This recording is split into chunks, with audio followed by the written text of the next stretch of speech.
Do you think people are quite quick to set up their website and then just go straight for the big important paid links rather than doing the groundwork first? I'd say so. Yeah.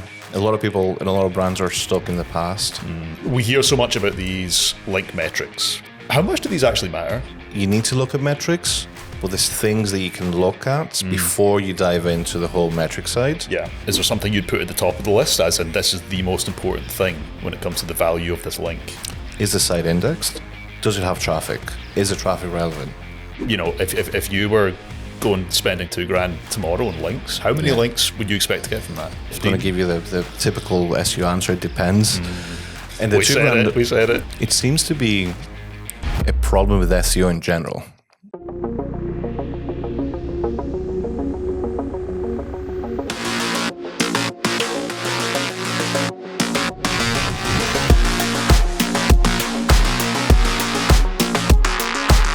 Hi everyone, and welcome back to the iGaming SEO show, episode 5. I'm Alan, and I'm joined today by our iGaming SEO guru, Ari Pernaris. Guru, is that a good name for you? I like it. We'll Guru, roll with that. We'll go guru, for it. wizard, maybe? Wizard, yeah. Yeah, we'll let you choose next time. Yeah, I just came up with that on the fly, so we'll go with iGaming guru. Go with both. Yeah. How are you, man? I'm good. Yeah. Keeping busy. Keeping busy as usual, yeah. What's new in the iGaming SEO space? February already. We got ICE done. And IGB. That was really good, actually. Yeah. I didn't actually know there was 65,000 people attending. I'd believe it. It's massive. Yeah. And it seems like it's only getting bigger and bigger. It is. ICE, yeah. I mean, it's always like, I laugh about it because I speak to contacts that are there too, and the first day that you arrive, you spend the day getting lost, like trying to find... I mean, let's be honest, any conference you go to where they give you a map is usually an indication that this is a big thing. It's a map, but it's quite complicated because there's two conferences too at the same time. It must just confuse people. Yeah, and one of them was actually 2 levels, IGB, and I was speaking to people that had meetings on the other level and trying to find it. Anyway, you spend a day getting lost, and then the rest, a couple of days actually getting to the meetings, and it's a good thing you dedicated 3 days to it. I know, three days. 1 day of exploring and getting lost. Yeah. Second day of actually doing business. And then 2 days to recover after it, pretty much. Exactly. You planned it all out. Good stuff. No, thanks for your time today, man. Yeah. Wanted to chat a little bit today about, like, you know, there's so many different factors of iGaming SEO, obviously. But I think one thing people are particularly interested in, obviously, is the cost of the whole thing, you know? So it's like, this is such a competitive space. How much is it actually going to cost me to rank and compete in this? I mean, obviously the cost, a lot of it comes back to links, right? Yeah. So what I find interesting is that SEO is obviously the industry that it is, but it's almost like iGaming SEO. The way people talk about it, it's almost like it's a completely different like entity. It's like its own thing, right? So why are links especially so important when it comes to iGaming SEO? So I'd say links are important in general because of the way the algorithm has been designed from day one. And it's a bit flawed by design. So once you take off your technical SEO and your content, the only thing Google can actually use to judge you is how popular you are, and that's links. There's also other things like traffic coming into play too, but links is a major factor for rankings. And you know, I've been doing this for 18 years. That hasn't changed, and it's not going to change in the future either, because I'm seeing LLMs and AI search engines actually using the same things. So you need your link game right. Now, here's what I find interesting though. So you say it's a major factor. Is it the main factor?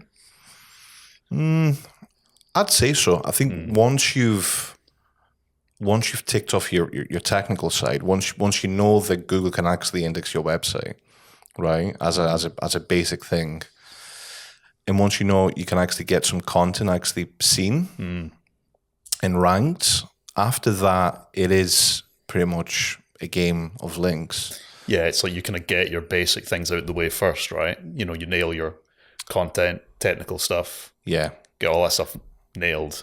Then it's on to the consistent link building, right? What actually helps is also if you're getting loads of other traffic from other sources. Yeah. So, for example, if you're doing TV advertising and just advertising in general all over the place, and you have quite a lot of direct traffic or people actually searching your brands in Google, that just like massively accelerate things. So that's almost like we call it like a social boost, or how viral you actually, get. That really, really helps everything, amplifies things.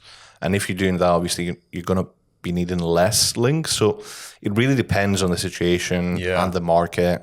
Obviously, if you're entering a competitive market, then you need obviously a lot more.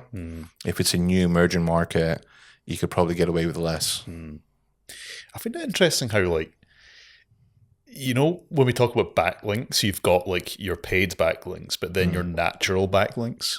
So people who just naturally link back to you without you even asking, it just happens. Does that happen a lot in iGaming? Does it happen at all, do you think? It or does. I guess maybe it does, but it's less frequent.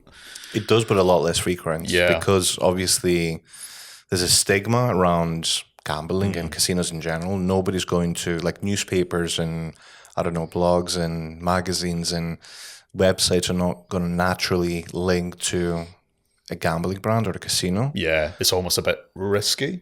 A wee bit risky, and there's not risky exactly. There's a bit of a stigma around it. I mean, it's getting better now in general, right? Yeah, exactly. And they know they can charge for it, so they'd rather charge for it. Yeah. So, if we're saying that links are super important, and if we're saying, well, we know for a fact that links in this industry cost money, are we kind of saying it's almost like a pay to win kind of thing? I'd say so. Yeah, I'd say so. Pay to play. Yeah. There's other things they can do to get those links, like digital PR.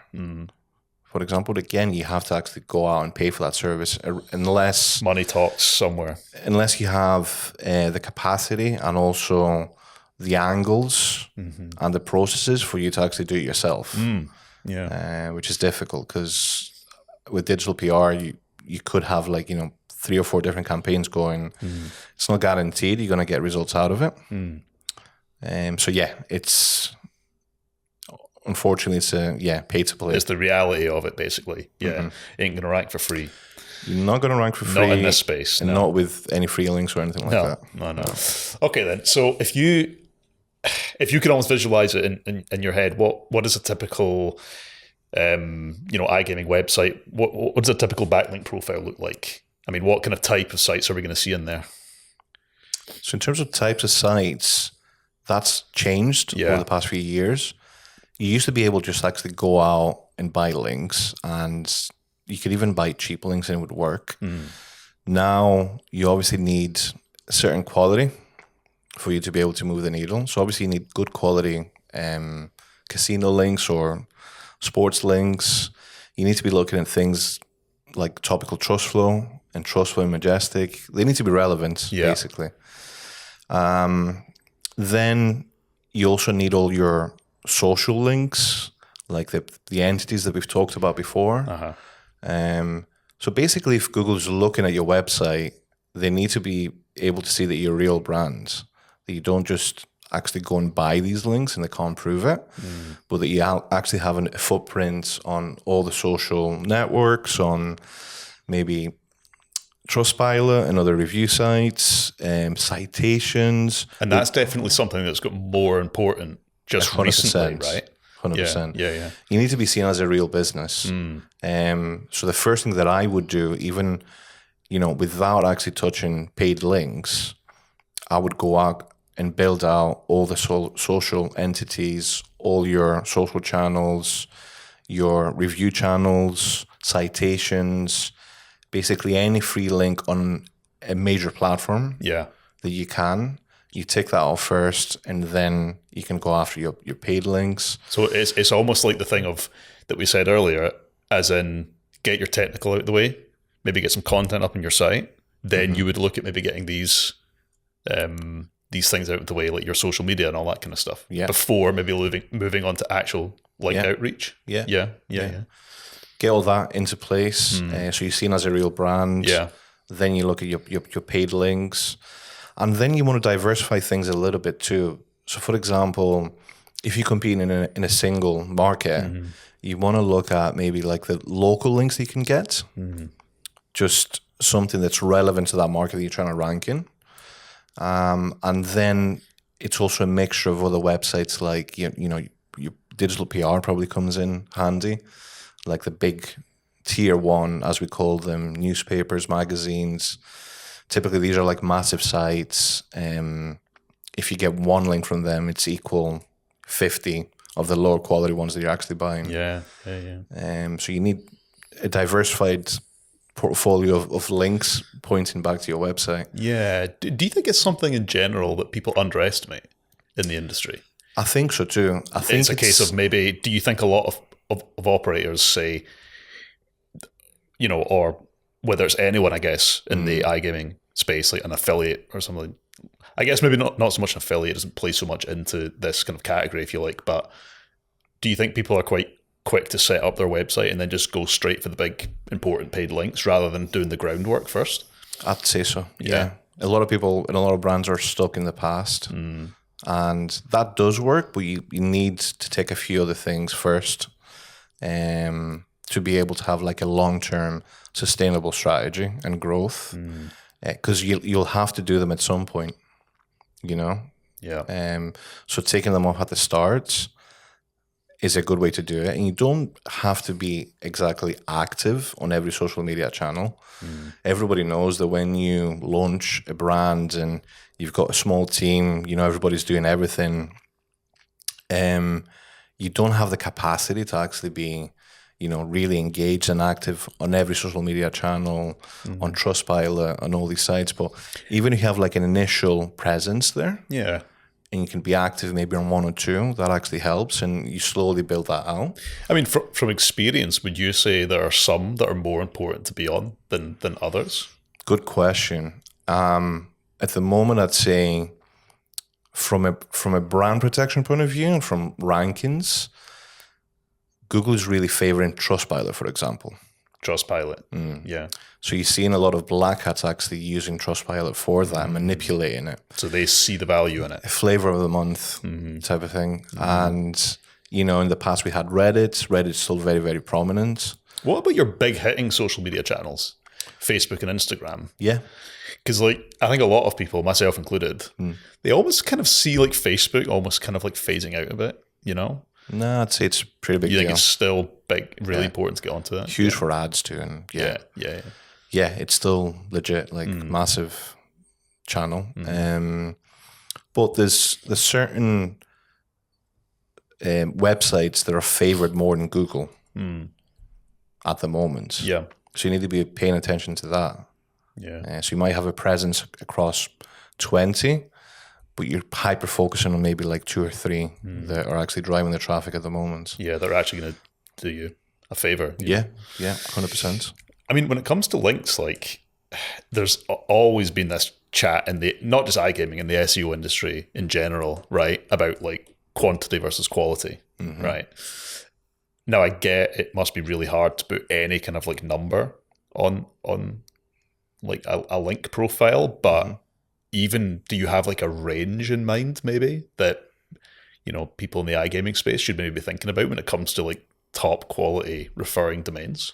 So that comes down to the market and also the competition in that space. You try and outrank, and the quality of the links that they have. So those are 3 key things.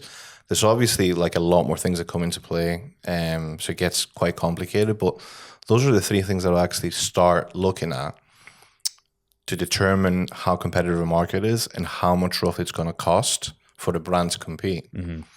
So if you take the UK, for example, super competitive, it's going to take a lot of money to actually rank in that space, unless you do a black hat. If you take South Africa, that's going to take less because there's less competition. And when you look at the profiles, you can clearly see that some of them have been there for years and have quite a large backlink profile with quality links, but there's still holes there that you can actually, slot in there and maybe like find a gap and rank faster. So those are the 3 things I would look at. I was waiting for when Black Hat was going to come up. Yeah. He's got his black hat on. Well, that's it. That's it. Like it's. I just finished recording another podcast there, Yeah. and it's quite interesting because it's talking about Black Hat and how it feels like this is 2013 and history is repeating itself. Yeah. Yeah. And it's the same tactic, like expired domains that people actually go and buy, and then they spam them with links, put up content. They might do 4 or 5 or even 10 different experiments. They only need maybe a couple to actually win and stick. And then once they actually get deranked, they canonicalize to another website, copy all the content over, and it works. It's crazy. Especially for someone like you who's been in the industry for so long. You must have experienced these tactics and thought they're dead and gone. We won't see them again. Yeah, they just keep coming back. And here we are, how many years later, and it's almost like it's come full circle. The issue is Google is focusing too much on the whole AI race. It's almost like they've been distracted a bit. Distracting instead of focusing on the basics. So people are taking advantage of it straight away. Absolutely. And if you can, bring FTDs to the table a lot cheaper than spending years to actually build your brand up in Google, then fair play. Yeah. I mean, going away a little bit from like numbers when it comes to links, right? Let's focus on each individual link. So we hear so much about these link metrics, right? So maybe you get things like trust flow or topical trust flow, citation flow. How much do these actually matter? So should people get worked up about them, or? Really good question. And I'd say you need to look at metrics, but there's things that you can look at before you dive into the whole metric side. Yeah. That's more important. So the first thing I would look at is, does the website that you're going to get a link from have relevant traffic, or even traffic to start with? Is it indexed? Is it ranking in Google? Does it have traffic? Is the traffic relevant? Is the link placement going to make sense from a point of view that it looks natural enough? So those are the things that you should be looking at before you look at metrics. And I think most SEOs, well, not most SEOs, but like a lot of SEOs blindly look at metrics before even looking at, is the site indexed for starters? Does it have relevant traffic? Those are 2 key things that you need to look at. Because you need to remember that the link metrics are from a third-party company. It's not Google itself. I mean, they're all really important. That's a very good point, actually. Yeah. I think sometimes people get too distracted by these flashy numbers, whether it's your trust flow, citation flow. Exactly. And they hyper-focus on that. Yeah. I mean, all these different factors you're talking about, like, traffic and whatnot. Is there something you'd put at the top of the list as in this is the most important thing when it comes to the value of this link? So start at the top. We've got, is the site indexed? Has to be number 1, right? Number 1. If it's not on Google, you ain't getting any value. Exactly. Number 2, does it have traffic? Yes. Move on to number 3. Is the traffic relevant? Yes, great. This looks like a good option. Now we look at things like, where is the link going to be placed? Is there maybe like tricky things like robots.txt blocking that folder from actually passing any value? Checks like that. Does it belong? Is it part of like a big network that might actually harm your website? Yeah. Just in case anyone's wondering, when you say relevant traffic, how can they tell if the traffic is relevant? So there's tools you can actually use to do that. Okay. SEMrush, SEO ranking, because I can imagine bigger platforms. That's something that can be easily abused, right? Yeah, because like if you buying a link and it's from a what we call like a farm, you can take one look at the website and you can see the posting about farmer, the posting about e-cigs, casino, whatever. Yeah. So you want something that's more relevant to your niche, like an actual, maybe blog talking about roulette tactics or blackjack tactics, and all the content is uniform and it's talking about the same topic. It's topically relevant to your brand. Those are the ones you want to take off first. And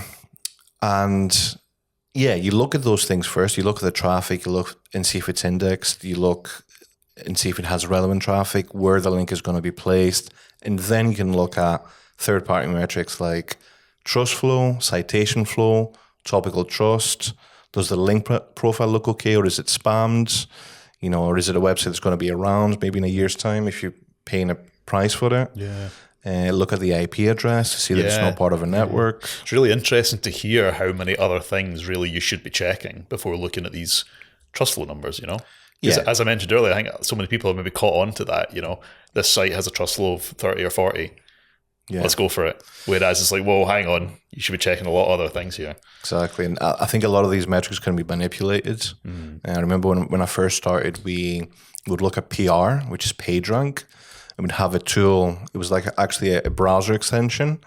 You'd visit any website and you'd see the PR out of 5, PR3, PR4, PR5. And that's how you'd actually buy links. Yeah. You'd buy 10 PR3 ones and, maybe 3 PR5 ones. You would judge it specifically on that. But you can also manipulate it quite easily. So if you don't take a deep dive and look into it more, you don't really know what you're buying. Okay. So yeah, I'll give you a quick scenario. So say I've got a website that I'm really happy with, it looks great, it performs well on every device. I've got what I would consider a pretty good link profile, say 2,000 links, but I check the keywords I want to rank for. The guy above me's got 200 links. Why am I below him? What's going on there? So the first thing is quality over quantity. That's what I would look at. I mean, there's obviously, if you're taking tech SEO and content aside, that's what I would look at, because you can easily go out and buy links for peanuts, for nothing. But it's about the quality of that link. So that's why we have a process in place, and obviously we vet every single link, and we spend quite a lot of time making sure that if we're spending $100 to $1,000, that we're actually getting the quality that's going to move the needle when it comes to rankings. Yeah. Okay, let's talk a bit about actually building the links then. So the year is 2026. We've been through a lot of stuff in terms of what works and what doesn't. Yeah. So in terms of where we're at now, what would you say does work and what would you say doesn't work? Okay. So traditional outreach, like actually reaching out to webmasters, negotiating price and getting links, or even going to a marketplace. There's obviously loads of these marketplaces popping up, selling links. That actually works quite well as long as you vet the quality. That does quite well. Building the sort of like cheap links, the PBNs, you need to be careful with that. Because Google might actually, you might not even harm your website. That's in private any way. blog networks, right? Yeah, the cheaper kinds. But Google might just completely ignore it. Yeah. Completely ignore those links, so you like waste your time. Yeah. So again, it's like comes back to the quality over the quantity. Yeah. But traditional outreach actually works quite well. There's also a lot of free links that you can actually get from relevant forums when it comes to like industry forums. We talked about all the social entities, all the different sites that you want to take off initially. Those sites are actually all free. You need a good mix. Yeah. You need to have different sources linking back to you. Is that what you would say it ultimately comes down to? You need to have a good mix of things to get backlinks from, rather than just one actual method. So you need that. You need to be sustainable with your approach. Like as in, we've had clients in the past that started for like 6 months, then drop it because it's not working fast enough, and that's the nature of SEO. You have to give it time. Then you come back at it, and then you see the organic visibility graph peaking and then dropping and losing everything. You need to give it time. And when you actually get to the point where you're actually bringing in some FTDs, then you need to accelerate. But you need to be sustainable with the acceleration too. Like no sudden spikes unless you can actually justify it with viral traffic. Yeah. The velocity increasing is a really big factor. And if you can team that up with actually getting other channels sending more traffic to your website and you hit that right spot, that's where you can actually get some really good rankings. Yeah. And you can start competing with for the tier 1 keywords. What about when it comes to getting links? What about guest posting? Do you still see value in that? Yeah. Does it maybe depend how you go about it? Yeah, absolutely. There was a few networks in the past that got absolutely penalized just because they got too big. And like anything, if a taxa gets too big and Google notices, then they take action. But guest posting is essentially, approaching another website and basically saying, I've got a post that I can actually place on your website with a backlink to my website. They usually ask for a fee, when it comes to iGaming, because everything's paid. Yeah. The nature of the industry, but yeah, all that's editorial placements, if you want to call them that works really well. What about the difference between? I mean, there might not be too much of a difference. I don't know. It'd be interesting to know. But like, say I want a link from a website. Okay, it's relevant. It's high quality. And say the webmaster gives me the option of you can send me an article and you can put your link in that and we'll publish it. Or you say, I want to insert a link in an existing article that you already have on your website. Yeah. Are there like pros and cons to that? Would you recommend one method over the other? That actually works really well too. I think you need a blend of both. So for example, that's called a niche edit. Yeah. That's what they call it. But essentially you're placing a link on an existing article. That's a really good one because in some instances, the webmaster would actually charge you more to actually write an article and do it from scratch, like as in a new article. Okay. As opposed to inserting a link onto an existing one. So the insertion is usually seen as the cheaper option. Cheaper option, and usually works quite better for you because what you can do is look at a website, look at its pages, find a page that's actually doing quite well ranking wise. It's ranking for some relevant terms. And by placing your link on that page, you're doing a lot better than a fresher post. Because that's got more history, it's got existing traffic, rankings. Yeah. And then what you can do on top of that is ping that page, maybe like index it through like an indexer just to give it an extra give it a nudge, push. really. Yeah. That's something we've been looking at a lot recently. Yeah. And I think that's something that a lot of people forget about. They build these links and then they just let them sit and eventually forget about them. Yeah. When really it's like, no, hang on, you've still got a live link there. You've got value, you can refresh. Yeah. Looks like a quick win, surely, right? Cheaper than buying a link. Yeah. Yeah. You can do it for hundreds of pages. Yeah. Yeah. You have any tools in mind people can use for that? Omega Indexer is a good one. There's so many solutions out there. Yeah. But yeah, I'd recommend maybe trying a few different ones, a few different indexers, and seeing what results you get out of them. Yeah. I don't think we could probably have this chat without mentioning AI somewhere and how it can be, I guess, utilized for link building. Yeah. So what would you recommend to people? How could they maybe use AI to help with, I guess, outreach in general? Yeah. I mean, we use it on a day-to-day basis for all our processes. In terms of outreach, it's probably going to be a little bit more complicated because you actually need to build a framework for it to actually reach out to like prospects and get replies back. And then, so you probably need to hook it up to like a few different software programs. But a simple way of actually doing it is you could even help it actually design your templates and write out your templates for outreach. You can do that.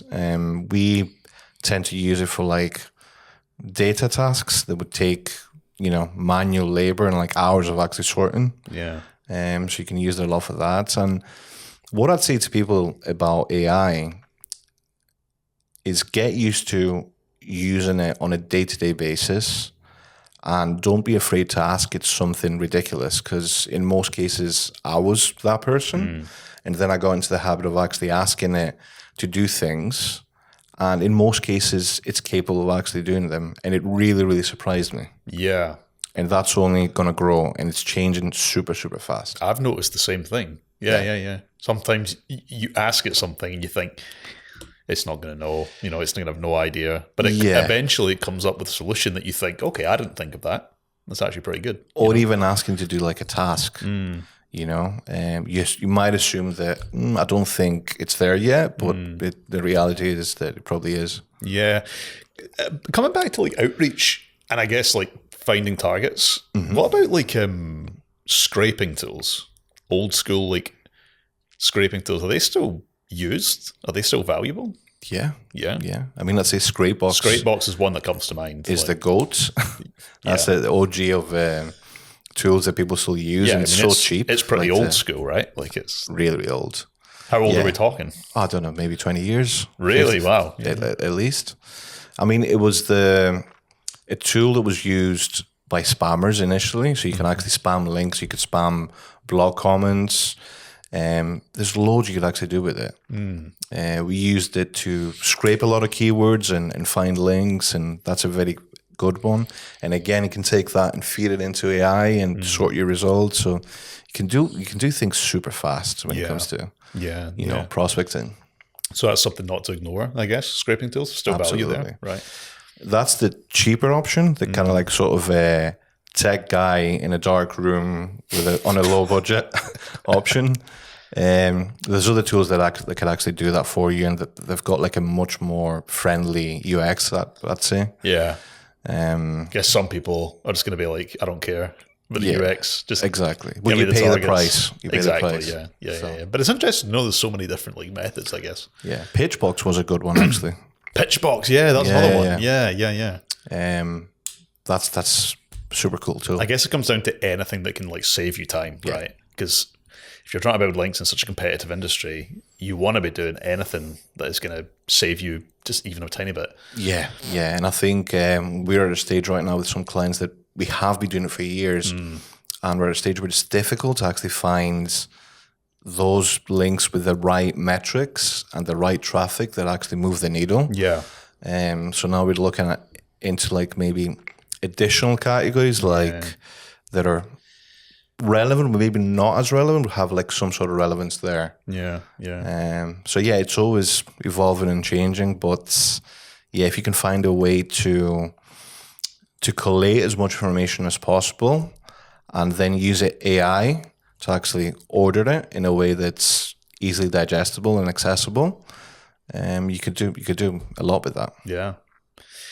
I mean, I know I mentioned at the start about how, you know, we wanted to kind of base this conversation around cost in general. So I want to kind of bring it back to that a little bit. Yeah. Why is it, would you say, links in this industry are so expensive? I mean, I'm guessing it comes down to, again, just how competitive it all is. But I mean, I remember, you know, years ago, you could buy, it doesn't even seem like that long ago, you could, you know, it was pretty easy to get a link for, say, like 50 quid or something, you know, whereas nowadays, I think there's no chance in hell you're getting a link for that price. So we've definitely seen a big growth in like the cost of a single link. Why is that, do you think? Even less. You could actually, I remember days we could actually get it for like a 10 or 20 quid. And I think it was mainly back then, like say, I don't know, 10 years ago, obviously it was a popular industry, but there were not that many players in the space doing SEO. Now it's absolutely flooded. You know, most markets are completely saturated and there's new players coming into the space, new operators. And because essentially everybody's scraping the same big link profiles to actually find opportunities, eventually the webmasters know that actually their price could be nudged up quite a lot. They understand the value in it. They understand the value, and they know the market price. So that's why I'd say, you know, you get the price tag you get when you email them. And I guess it's just going to keep growing, do you think? I'm not sure. I mean, at the moment, it's been pretty static for the past few years. Yeah. I think the key is, because obviously we outreach to a lot of websites on a daily basis, and you do get some price tags back that are absolutely crazy. Like somebody asking $3,000 for a link. It's a piss take. It's a piss take. We know they can actually get something else for $150 or, you know, $300, say, for example. So it's about, you know, getting all these options on the table and then selecting the ones that make sense financially. Because at the end of the day, it's about making money for your clients, Yeah, and the clients need to see that revenue. exactly. Yeah. So- yeah. I mean, again, I can understand it's probably quite tricky to put like a number on it, but what about like a typical link budget?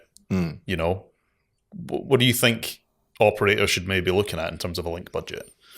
So I think initially, if you're launching into a marketing, you're doing, say, for example, affiliate marketing, and you just want to protect your branded rankings, I'd say you probably need to spend at least maybe $2,000 a month on links as a very sort of like low budget. And you want to be doing that before you launch. Ideally, you want some sort of landing page in place, or just like a version of the website that's maybe not operational, but it allows you to index something in Google. You can actually start the link building. Where does that $2,000 number come from? Is that just from like what you've seen in the past, like your experience, or? Yeah, it's basically because you need to be acquiring good quality links to actually start building those rankings. And it's because, especially initially, you're going to be competing with affiliates that already have an existing big link profile. Yeah. You need, round about that, I'd say, initially to actually start getting some good links. And then obviously you can actually ramp up those numbers once you've protected your brand and you've built up that search volume and you're getting like a decent amount of FTDs. Then you can actually start looking into other areas of non-brand. Is there a gap in the market that you can actually get into quickly? And quickly, when I say that, Never say that word. never say that word. Dangerous. It's SEO, Dangerous. so it's like it takes a while. But you know what I mean. You're not going to aim for online casino from day one. It's unrealistic. It's not going to take even the first year. It's probably going to be unrealistic. Yeah. Unless you're doing black hat. And I think that's what it comes down to a lot, isn't it? You have to be realistic Realistic with what you're targeting. Yeah. So you want to protect your brands. You're going to be focusing on all these other channels, maybe year one. So say, for example, affiliates, influencers, and a few other channels, while in the background, you're actually building up your SEO. And then there's a tipping point. So you get to like a level where maybe after 12 months of investment, you're actually seeing some non-brand FTDs coming in. And then you can actually start increasing your budget. And as long as you're sustainable, you're going to be fine. You're going to build that up to a level, and then you increase the velocity. So it's almost like you target the brand first, and then naturally you might see some non-brand stuff coming in. Yeah.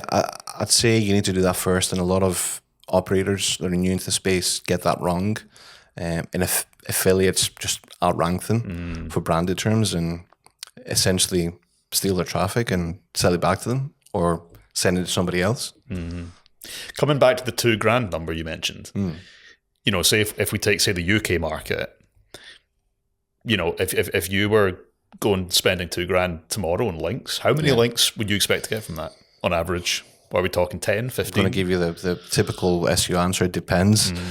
And the we said it. And the $2,000 number is like just like a, you know, it's a case by case basis.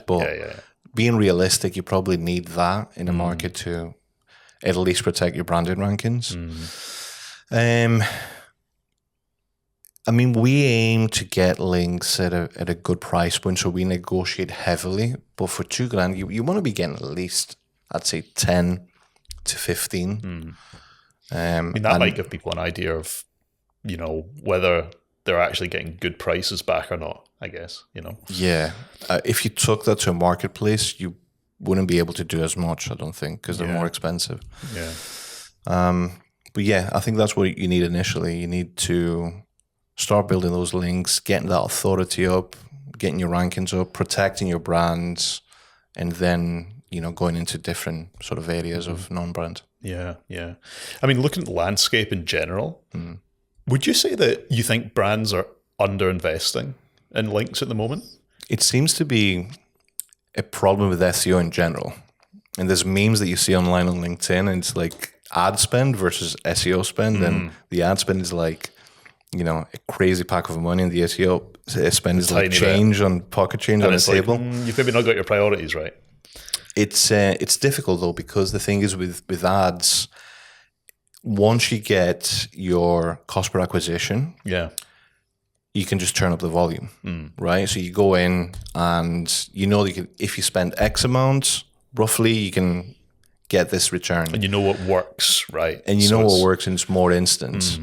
With SEO, people think it's voodoo. People think it's black magic or something like that. You don't really know what you're actually getting, and it's a bit of a dark art in that sense. And they do underinvest. Yeah.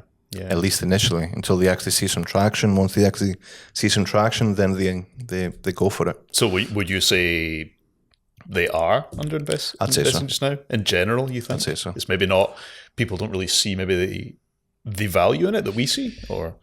It's hard to see value in something that takes a while to actually kick in. I think that's what a lot of people don't really get, right? Most SEO projects fail because you haven't given them enough time. Yeah.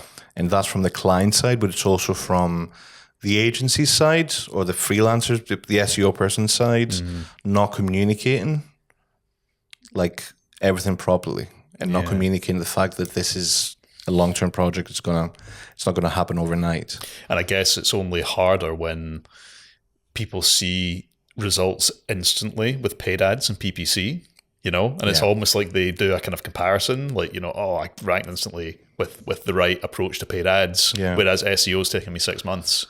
It's still the best source of traffic, though, because in the long term, it's the cheapest. Absolutely, yeah. Cheapest channel. Yeah. And the quality of the FTDs you get is actually a lot better than anything else. Like everybody knows that. That's a fact. Yeah. So organic traffic is the best quality traffic. Do you think when it comes to low quality backlinks, are penalties still a thing? I haven't seen one in a while. Yeah. When it comes to penalties, but it is still a thing. And what I've seen recently is that when it comes to reconsideration requests, it's a no-go.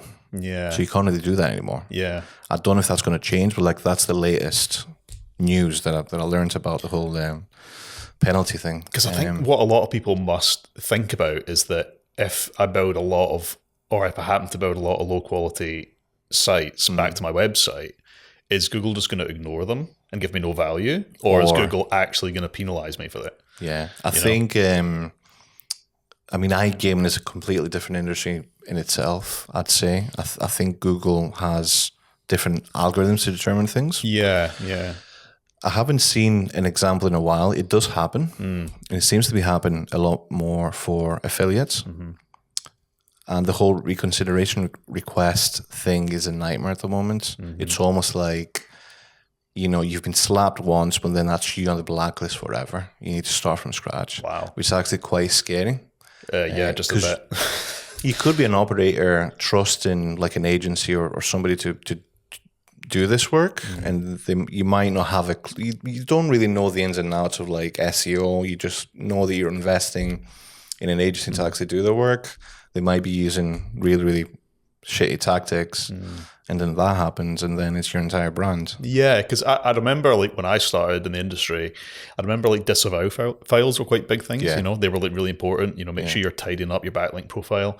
But nowadays it's almost like you don't even really need to do that. That's what it kind of feels like. So 100%, 100%. I don't know if that's going to change. You're right in saying that up until now, for the past few years, we haven't been focused on disavow at all. And you look at profiles and you look at gambling brands and you see the classic, Telegram SEO anomaly links pointed to every single profile. I think those links just actually get ignored by Google because it's a very large scale. The algorithm's actually trained to look at them and ignore them. Ignore them entirely. That being said, negative SEO is still a thing. It can still happen. So it's good to have that option of disavow there. But I think most people that actually use it on a regular basis don't really have to. Something seriously has to go wrong for you to be able to, justify using disavow. Okay, yeah. Let's say I'm an operator in the iGaming space and I've now got, 20 or 30 backlinks that I've, or sites that I'm ready to get a link from. What would your recommendation be when it comes to pacing those links? Because it'd be quite easy for me, say, to sit and build 30 or 40 backlinks in a day or 2 days. Yeah. Would you recommend maybe doing a couple a week, or would you spread it out more? What I'd would your spread it recommendation out. be? Spread that out. And why is that? You don't want to be doing it all at once. It could raise flags, I suppose. So you want to be as safe as possible when you're doing these things. We do have clients that come to us and say, like, you can spend an extra, 15 grand, and we say to them, but we'd rather actually do it in a sustainable way. Because if you don't really have, say, viral traffic or like other things happening to actually justify that jump, then you're kind of like in a riskier territory. And why is that seen as risky?